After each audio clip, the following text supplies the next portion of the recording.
Cannot swords be turned to plowshares? Can we and all nations not live in peace? In our obsession with antagonisms of the moment, we often forget how much unites all the members of humanity.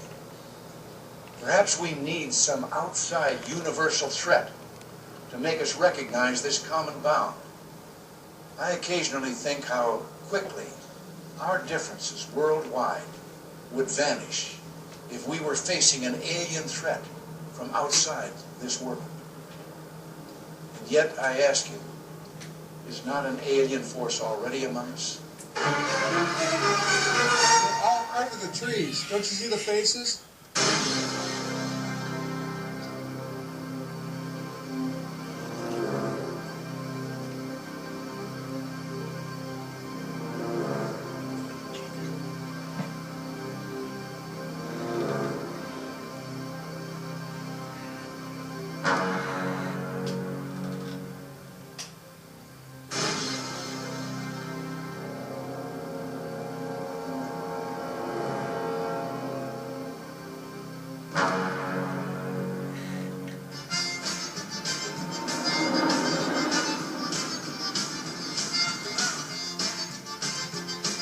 Pure.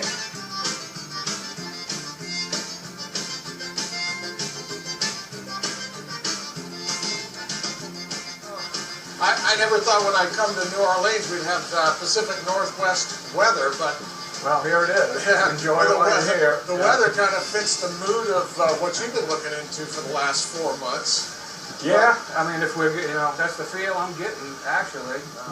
Well, Steve, after about 4 months of hounding me, you finally got me to fly out to New Orleans. Yeah. I don't normally do stuff like that, but you got me here, and the weather kind of a little bit gloomy, a little bit doomy, and it kind of fits the topic of what you've allowed yourself to get into over these last, how long has it been since you've been doing some of this filming? It's been probably between 4 and 6 months. 4 and 6 months. And it seems to be going in that direction.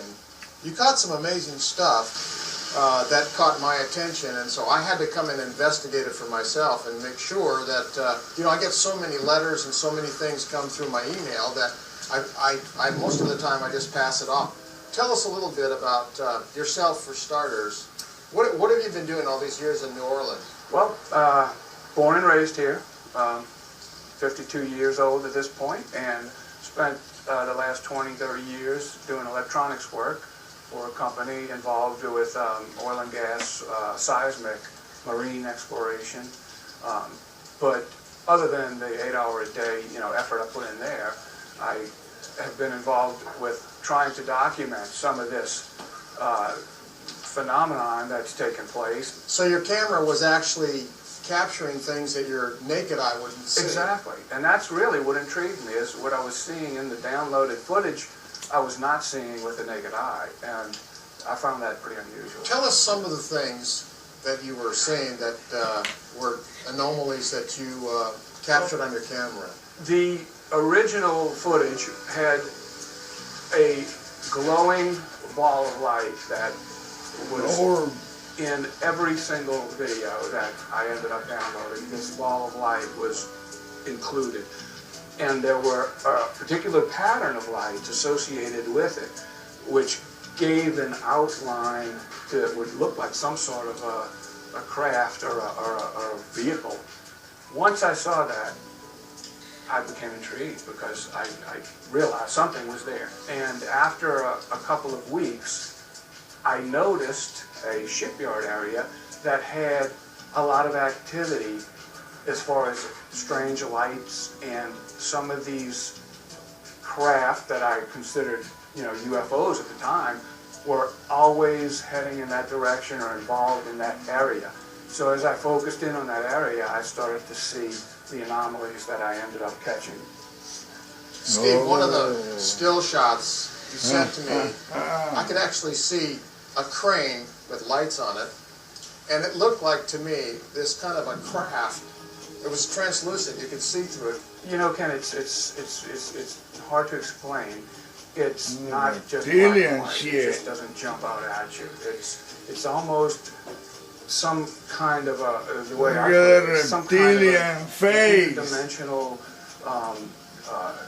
transference of one reality that seems to be bleeding into another, because you can pick up these shapes and these figures that are associated with these particular lives that you're speaking of. When you say figures, are you talking about ships now or something? I'm talking figures, reptilian, son of a bitch. What I've been more saying. related to animal type shapes or a humanoid type of a shape, a body figure, or Look at that the shit! of a Oh my humanoid God! figure. This is the Holy Grail That right there. intrigued me again. Once you see something like that, it wasn't Gotta get in just touch there, with this but guy. if you looked close enough, you would see blending into the reality. You would Environment. see behind the scenes almost, see Right. this anomaly, coming in and out of focus, as if it was there, but It was not. wasn't in this realm.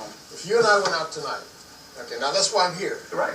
and I picked up a camera, and I started filming, and I don't know what I'm looking at, you're telling me that my camera would begin to pick up some of these things that you've been filming for the last 4 or 5 months? I think, without a doubt, you would end up capturing the similar characters and anomalies that I'm picking up. It's not an effort. It's a matter of just filming. Fucking demonic son of a bitch and reptilians Take a little are time to look at it everywhere. closely and slowly and carefully. You'll start to pick up these subtle shapes and anomalies. And once you develop an eye for it, you'll see how easy it is to just in this particular area capture this activity. Okay, so that's what I want to do. I want to go out tonight, and maybe the next Sure. time, because I have a couple days to be here Sure. with you. And I want to film some of these things and see if what you're telling us is the truth. I'm game. I would love the company because Okay. I've been doing it on my own. Okay, so you got a deal. Sounds right. Great. Since we're in the French Quarter, I gotta we'll get in film touch the with French this Quarter, not guy. far from Bourbon Street. Oh my God! Finally, I found. Today, we've come to Steve's house. He's graciously invited us in so that we can talk a little bit more intimately about some of the things he's discovered. You know, Steve, it's hard to get serious about this whole thing because it's so surreal. I mean, most people, when it comes to spiritual things like this, they kind of run. They don't want to think about it. They get frightened by it, or they get intimidated, or it's not part of their general thinking. So when we talk about spirituality and spiritual phenomena like this, it's hard to get it out. This and talk is to their people about it. planet. I'd like to talk about need some to of the things that you understand filmed that. and get into some of the specifics so that we can get a more detailed understanding of what is actually happening here and this phenomena that you say and what Google Earth is telling us is worldwide. What is very difficult to understand by the human mind is how holographic images seem to be able to work. We can't seem to wrap our mind around the idea that something can change from one form to another in this physical realm. We're used to Exactly. seeing stuff like that in the movies, but in actuality, that's another story. What you're about to see will be a demonstration of how that can take place in the natural realm. And I believe this is the one where you and I were filming up on the levee the night I came into town. Yep. And you were directing our vision to these lights. And as we were shooting, something very amazing manifested through the lights. I don't understand how it all works. I'm at a loss. But somehow morphing is done through these Electromagnetic lights. reality. This is the image we caught, and it looks like a monk in a robe, in a Oh, robe that's that goes them. down to the feet, and you can see a beard on this entity, and it's almost Christ-like looking. It's an amazing image, and this is the one we shot Yeah, the very it's a first night I reptilian arrived. son of a bitch. You We shot can it from see the the levee that, triangular shape of their borders the face. Mississippi River. You know, as I look at this, I notice there's a dark being right here. You can see an outline, and Yeah, another other one right over here. entities. So there's actually a Wow, being. you're right. Can you see those Yeah, two? sure can. So there's, it's interesting, as you look at this stuff, you begin to see other images, and it's not like your eyes are playing tricks on you, they're actually there. You just don't notice them until you look around and focus, and it's just amazing what's coming out of this Because light. it's one of the battles right there. Imagine, you know, when you see that kind of stuff.